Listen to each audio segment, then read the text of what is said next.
Welcome back, my students, to a brand new episode of Comet Class. And in today's lesson, guys, we're going to be looking at Rick Remender and Wes Craig's Deadly Class, Volume 7, Love, Light, Blood. And yeah, without further ado, let's jump right into today's story. Let's go.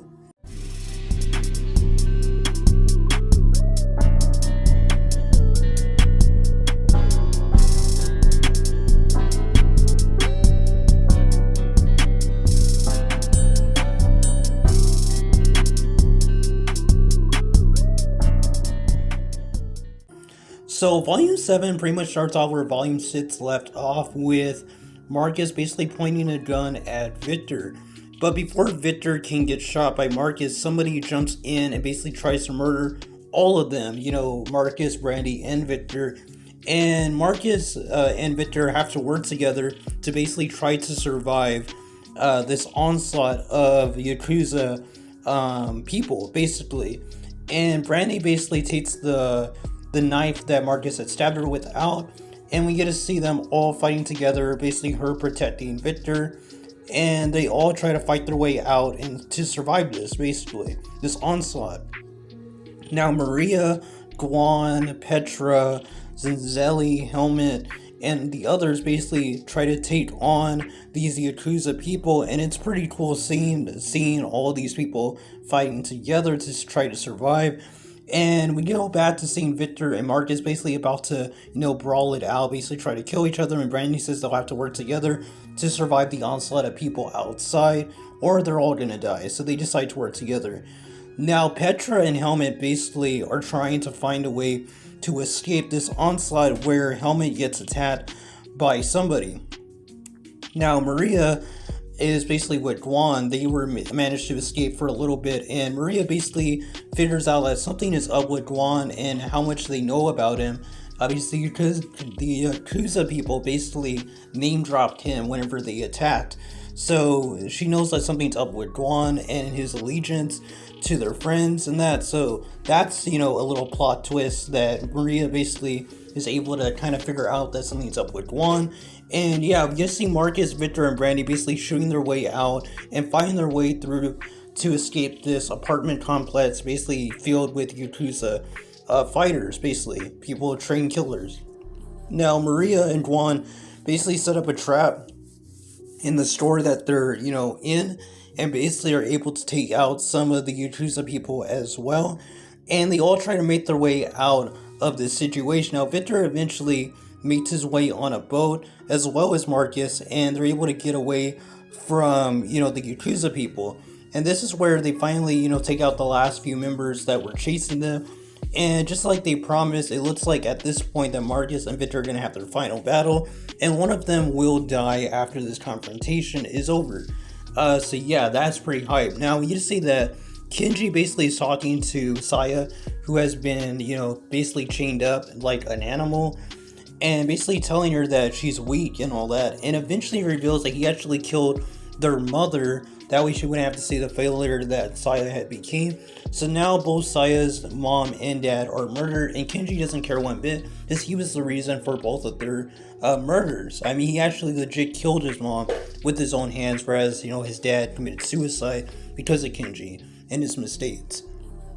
And yeah, well, it wasn't really Kenji's mistakes, but, what Kenji had planned all along. So yeah, so we get to see Petra's trying to escape these cops and uses her poisonous gas that she had used against Billy, and we get to see a little bit of Petra's mindset where she's trying to deny what she did to Billy, and yeah, it's pretty messed up. Now, we get to see after that Petra basically is with Helmet, and they're deciding that they're gonna have to try to escape and try to figure out how to get out of this situation. So Helmet basically kind of got himself fixed up, I guess, by Petra, so he's not going to die at this moment. We'll see what their fate is in a little bit.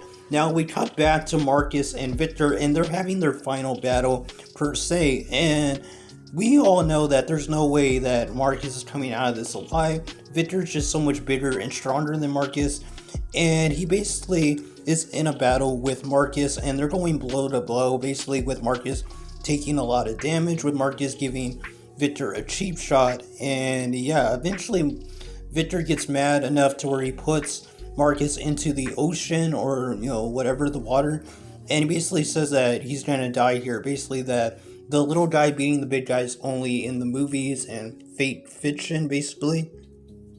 And he's pretty much right. There's no way Marcus is getting on this live. And yeah, Zinzelli and Guan basically, or no, it's not Guan. It's the Helmet's roommate.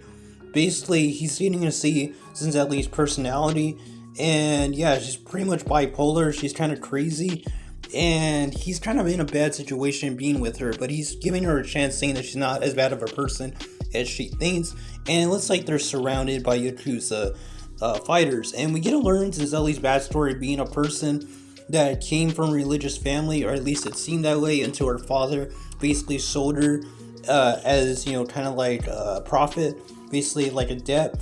And he was basically a child trafficker or sex trafficker or something like that. So yeah, a pretty messed up person. And eventually she heard a voice that she said was the voice of Satan that told her to kill her parents and basically wipe away evil with evil, which we know is not the case. And she's probably just crazy, but yeah, it's pretty messed up. So Zinzelli basically sees that Brandy is about to get murdered by one of the Yakuza people, and she says that she's okay with Brandy getting killed, to Helmet's roommate's surprise. Now, Guan and Maria basically are almost killed by a ton of Yakuza fighters, and they're trying to make their way to survive, and it's really cool. Eventually, Guan and Maria get into a conversation, and Maria basically just shows disgust for Guan, basically saying that he'll do anything to make sure that he doesn't die. And eventually Guan shows that he does have guts, and that he basically tries to trick the Yakuza people, and this gets them in a situation to where Brandy can get the upper hand on the gunman that was trying to kill her, and gets him to shoot the other people instead. And she basically stabs this dude in the eyes and takes his gun and I guess murks him or something like that. And it shows that Brandy is not just someone that, should be underestimated. And this is shown even more whenever Zinzelli basically takes the opportunity, when she sees that the Yakuza didn't kill Brandy, to basically try to attack her with a knife. This is where we get to see, as Brandy says, that she's a lot more than what she seems, and she does this type of like grab kick on Zinzelli's type of grab with her legs and knocks her into some wall. And yeah, it shows the strength that Brandy has, and it's ridiculous. And eventually she tries to kill Zinzelli and Helmet's roommate, and they're basically trying to make the escape for it. And eventually Helmet and Petra are, there, and they all try to get away with each other. Now that's cool. Now we jump back into Victor and Marcus's fight, and they're still going at it, with Victor just landing punch after punch on Marcus. Eventually he's about to finish Marcus off when Maria shows up and basically attacks Victor, giving Marcus the opportunity to escape. And Victor basically takes down Maria to an extent. She does get a few hits on Victor, and she basically takes a gun away. Well, she doesn't take the gun away from Victor, but she had grabbed a gun. But she had grabbed a gun from one of the Yakuza people. And yeah, at this point she hands it to Marcus, and Marcus is about to kill Victor with it, when Victor says that Marcus is just the type of person to do something like this, to where he gets revenge off of someone else handing it to him. He didn't earn it for himself. And this is where he starts imagining, Willie, and Willie's basically telling him that this isn't the way to do it, and this is what Master Lin wants. And this is where, we get to see more of Victor's character, and Victor basically starts to explain that Marcus is not a good dude, and that he only thinks that Victor's the villain because he was better than him at everything that he did. And this is where, Victor just goes into a full-on rant, basically saying that, the stuff he does is no different than the stuff that Marcus and his people are doing, and that it's only the reasonings, are the things that change between these two people, and that the people that he says that he loves, like Petra, basically killed Billy, and the people that he thinks are good aren't actually good at all. Basically saying, what are you compared to me when we both have done some crazy things? He's just trying to get justice for himself, and it's not even justice at the end. And this is where, this revelation of Petra killing Billy just breaks Marcus, and it's pretty sad to see, because Marcus at this point understands that Victor is right, that Victor is not a bad dude. I mean, he can be, But the same thing can be said about Marcus and all his friends. No one's good at King's Dominion, and you choosing to be an assassin, period, makes you a bad person. No matter how you try to justify it, killing is wrong in the sense that if a person doesn't really deserve it or there's no justification for it, then you're just doing it for revenge, or you're doing it to make yourself feel good, which Marcus's whole goal in life is basically to make himself feel good by, murdering Ronald Reagan in the story. So Marcus is not a good dude, and Marcus and Maria basically have this comforting moment where she tries to comfort Marcus, and Marcus basically goes into a rage, and it's implied that he shoots Victor to kind of get it off his chest, but this is revealed to be a fake out, and we just see that Marcus basically shot, it seemed, at the water or the ground, like the sand, and Victor basically gets through to Marcus, and Marcus basically says that he understands what Victor's saying, he accepts it, but he needs to know what is Victor's goal in life, and this is where Victor basically explains that he wants to be a KGB sniper for his homeland, basically to bring honor to his family. Just if you remember, I believe it was volume 4, whenever they had that whole, killing each other story arc. But we gotta learn, whenever Victor was telling Billy about his backstory, that he was disowned by his father for being weak, and all he wanted was his father's approval. But not only is he saying this, but he's also reveals to us that his mother had gotten killed as a result of his father's actions. So this is the only way he can justify, doing these things that he's done. And this is where we get to see Marcus basically talking about that he understands and that he does agree with Victor that the stuff he's done is ridiculous as well, and that he's no different from Victor at the end, and he's finally seeing that. And that what they're both doing is basically trying to live up to other people's ideals, what they think they should be when they can make their own choices. And it's just amazing, this scene. This is probably my favorite scene in all of Deadly Class, because we're seeing the hero and the supposed villain, or I should say supposed hero, basically comes to the conclusion that no one's a hero or villain in the school, and that it's all just choices that you're making and what you think your goals are justified, your actions are justified. And I think it's amazing, and we can see that Marcus basically just throws down the gun and says that we're not going to be doing this game anymore, and we're not going to become what Master Lin and the people at King's Dominion, and we're not going to become what Master Lin and the people at King's Dominion want us to be. And we're going to forgive the monsters. And this is going to be a very good theme for Marcus in the future, basically, of this volume, but we'll see that. So Marcus and Maria basically head off. We get to see Victor looking down, basically contemplating what just happened.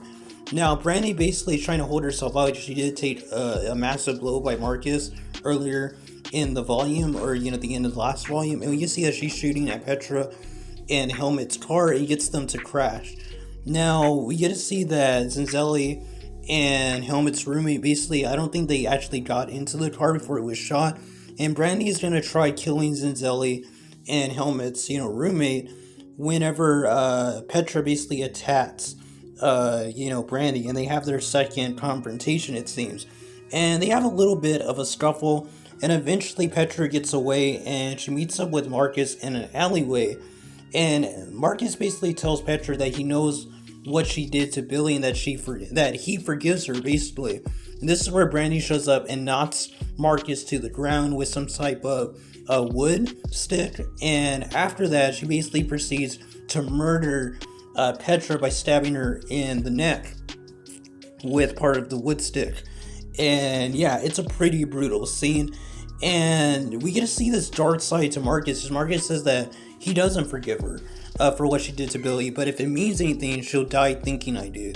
And we get to see this dark moment where, Marcus just watches as Petra bleeds out and dies in front of him, and he doesn't feel anything for it. And Helmet basically, as someone that had just gotten into a relationship with her, had a lot of emotion for her, and he said that, he says, I love you, and she dies basically, in his arms. It's pretty, sad moment. And we get to see basically that Guan is captured by the Yakuza people, and Guan basically points out Marcus, basically saying that this is the way it has to be in order for all of them to survive. And Marcus is not going to give himself out. He says it's better that they all die together than him going with them and then them killing everyone anyway. And this kind of freaks everybody out because they do think they're all going to die because Marcus refuses to go with the Yakuza, which I think is, it's realistic that people would be scared for their life, but it also shows that their friendship isn't as strong as I think they all think it is. I don't know, there's multiple ways you can interpret that scene. We get to see that the Yakuza basically get shot at from far up, and one of them says that a sniper's up and they basically get shot as well as the main Yakuza guy that was leading them. And it's revealed that Victor is basically protecting Marcus and them, giving them the opportunity to escape. And it's an amazing scene, and Marcus cannot believe that, Victor is doing this for him. Like he says, you son of a... it's just a very bit surprise, and I like that Rick Remender put this in the same volume with Victor basically showing a change of heart and giving him the opportunity to escape, showing that this chance that Marcus gave him to make a better life for himself, and not only for Marcus to give him that chance, but for Marcus himself to have that chance to make friends with these people and to become better people in general, is amazing. Now we go to the end of the story with basically all the people that we've come to know, basically this group of kids, teenagers, that they're all just hanging out, basically getting the supplies they need to make the trip back home. And Helmut and Marcus basically have this talk, basically saying Marcus, says that I love her too. And Helmut says that he knows that Petra had once told him that she was responsible of a close friend of his death, being Billy, and that Marcus said that he knows about it, but he forgave her and that he tried to help her, and that he swears that he did. And Helmut says a really good thing by saying that maybe, but maybe he didn't, as well as showing that maybe Helmut saw that Marcus allowed Petra to die, which will probably get revealed in the next volume, without spoiling it. And he says it doesn't matter anymore, not to her anyway, and that's how the volume ends, with Helmut basically walking away angrily, showing that he probably knows about Marcus basically letting Petra die, and Petra's grave with a cross on it, and that's how the volume ends. So yeah, that was Deadly Class Volume 7, Love Like Blood. This was an amazing volume, guys. Probably my second favorite volume in the entire series. It had a lot of good action, but I think the thing that made this amazing was the character development for Victor and Marcus, and it shows that things are going to change from this point on. And, new friendships are going to be formed, or alliances, I guess you could say. I'm not sure we would say they're friends now, but new alliances will be formed, and new villains will emerge as well with, as we saw, Helmut is angry about Petra's death and does blame Marcus, it seems, at the end of this volume, so he'll probably become an antagonist in the next 2 or 3 volumes. Now, after all this is said and done, I do recommend you check this out. If you're new to the channel, go check out the entire Deadly Class playlist to, get caught up. I'm almost done with the entire retrospective, and once I finish the retrospective, I'll probably give my thoughts on the newest Deadly Class issue. I've been waiting until it's completely caught up on the channel. But yeah, guys, hopefully the next 2 videos that will finish off the retrospective won't be that long out. I'm going to try getting them out in this next week or so. But that's gonna be all, guys. Until the next video, God bless you, and until the next lesson, keep on reading those comments. I am who I'm meant to be. I am who I'm meant to be. Over and out again. My future needed clarity, so I could see.